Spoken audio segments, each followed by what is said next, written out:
Hi, everyone, and welcome to episode 4, where I discuss how you can unlock your mind through simple techniques such as looking at your thoughts and examining your thoughts. Now, before I dive into the episode, what I first want to do is thank everyone who has reached out to me, who has supported the YouTube channel, and has provided me with some feedback to improve my podcasts. And I really like that you guys are starting to enjoy this, and I hope that some of you are starting to use these techniques. I know some of you have reached out to me to start gratitude practices, which is awesome. So in today's episode, I'm going to talk about the power of the mind. And the mind is something that all of us don't fully understand. And what we don't really understand is how capable and how amazing the mind really is.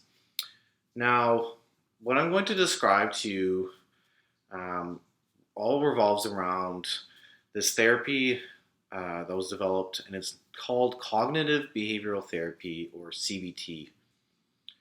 Now, CBT is a therapy that is prescribed to people with anxiety and depression, and it is used to help an individual look and examine their thoughts towards a situation, and then come up with a more balanced thought, and then approach the situation with a different light. And I'm going to go through an example of this. Essentially, what researchers found was,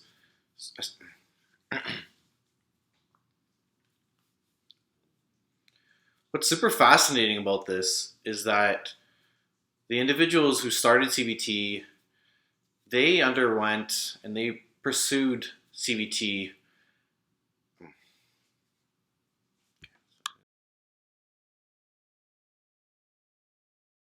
Fascinating about CBT is that there has been multiple clinical studies showing that cognitive behavioral therapy actually improves anxiety and depression scores and people's mood in comparison to our best available antidepressant drugs. Now, I'm in medicine, and we prescribe antidepressants for those individuals for depression because there's been clinical studies showing that individuals who are on antidepressants do better in comparison to those who don't and have fewer chances of relapsing, and therefore individuals are prescribed antidepressants.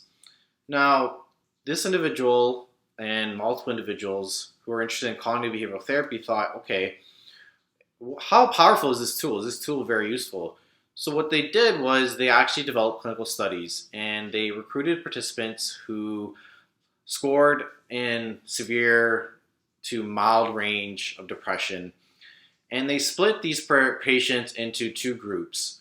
One group received standard antidepressant medications, were followed up by their physicians appropriately. The second group, on the other hand, received no medications and instead received 8-week intensive cognitive behavioral therapy by a trained psychologist. And what the clinical study found was that CBT was on par with our best antidepressant medication. Now, this is very interesting because in an 8-week program, individuals were able to improve their own mood, improve their own anxiety, and that is really interesting.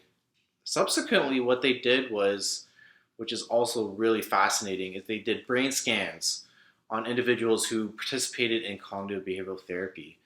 And what they found was, in comparison to those who didn't receive cognitive behavioral therapy, those brains who had participants in the cognitive behavioral therapy 8-week program actually developed increased neurological activity in certain brain regions associated with improved well-being, improved decision-making, more emotional control, more emotional resilience, which suggests that the mind and how you think about a situation and your thoughts about a situation can drastically change how you feel.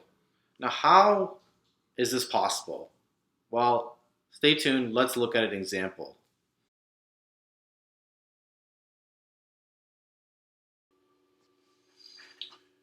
Now, here's a situation that I want to go through with you guys. So the situation is A friend invites you out to a party. Now, I'm going to use the cognitive behavioral therapy model to show you how your thoughts essentially influence your behavior. So, let's go with situation number one. So, let's say scenario number one, a friend invites you to a party.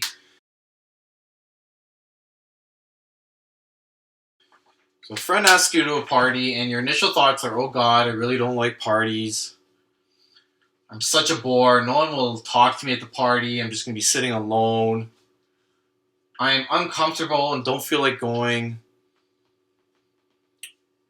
Ultimately, what's going to happen is this is going to lead to a set of emotions. Now, for example, oh God, I really don't like parties. That can mean you're really anxious about going to the party or you don't really want to be there. So your anxiety might be increased. I'm such a bore, no one will talk to me. Well, that really decreases your self-esteem, which can lead to feelings of sadness, possibly anger. 3, I'm uncomfortable, don't feel like going. Decreased motivation. Okay. Now, what if you look at the physical sensations that can happen? Oh God, I really don't like parties. Well, you could start to feel maybe a rapid heart rate, maybe some increased breathing, holding your breath, or tenseness.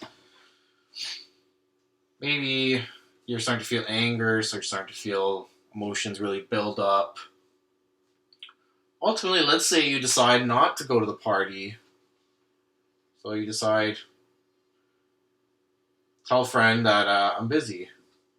So you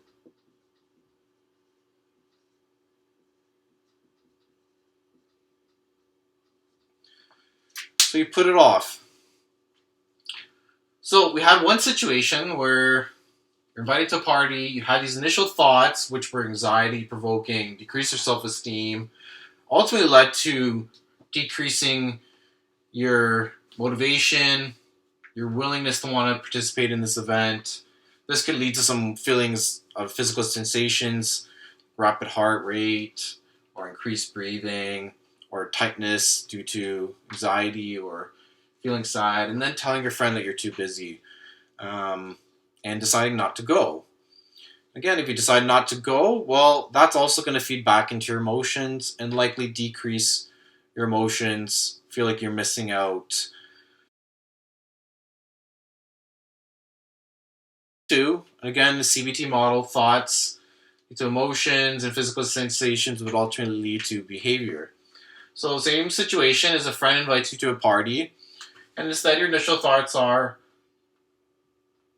because it's COVID, I haven't been out in a while.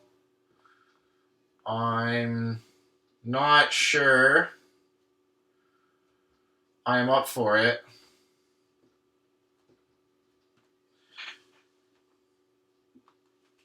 2, it might be nice to go out.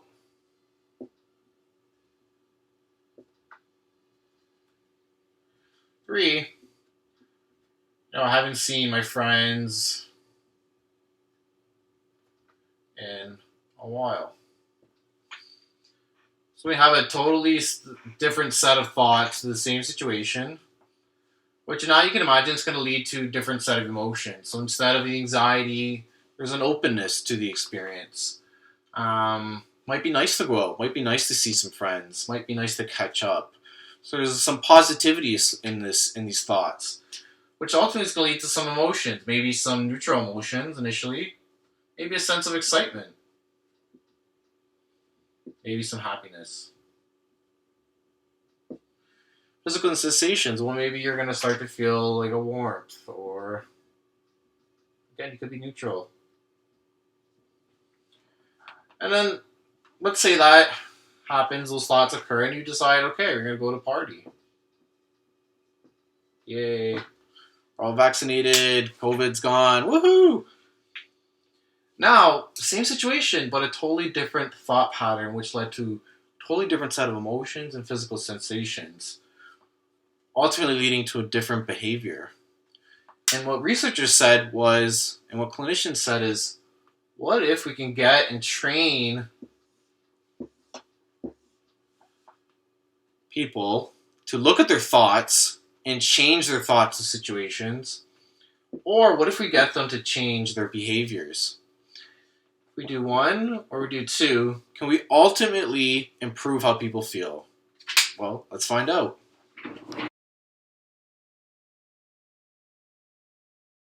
The clinicians and what the psychologists did was they had participants analyze their situation beforehand and analyze their thoughts beforehand, and from there developed a more balanced thought.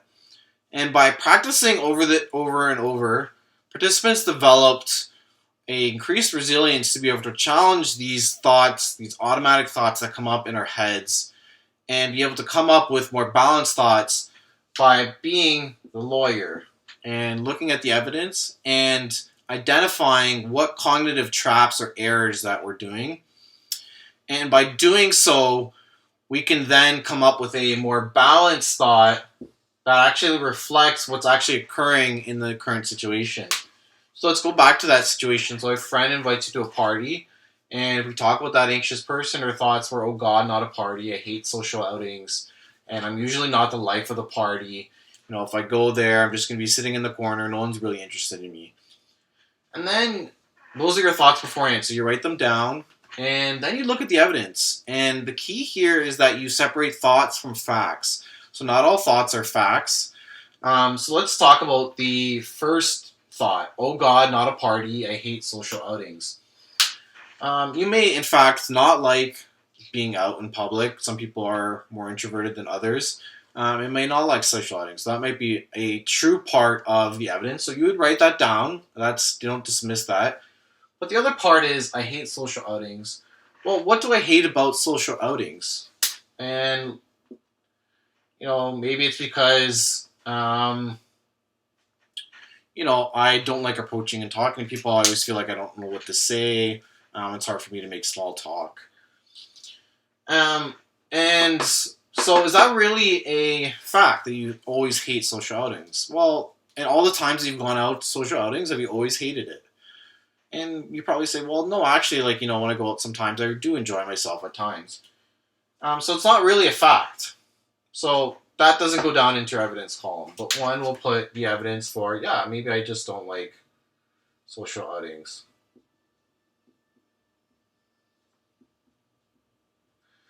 And then two is, I'm not usually the life of the party. I'll probably just end up staying in a corner and talking to myself, and no one's going to be interested in me.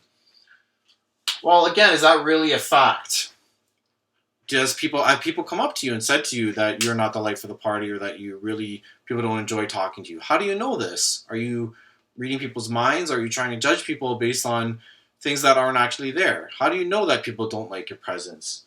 So really, that is not a fact. But you can put, really, I'm not necessarily the life of the party. And then by doing so, you come up with a more balanced thought. So I don't like social outings. I'm not necessarily the life of the party. So more balanced thought is, instead of, oh God, not this party, I hate social outings, I'm usually not the life of the party, I'm going to just end up sitting in the corner. You put, I don't really like social outings.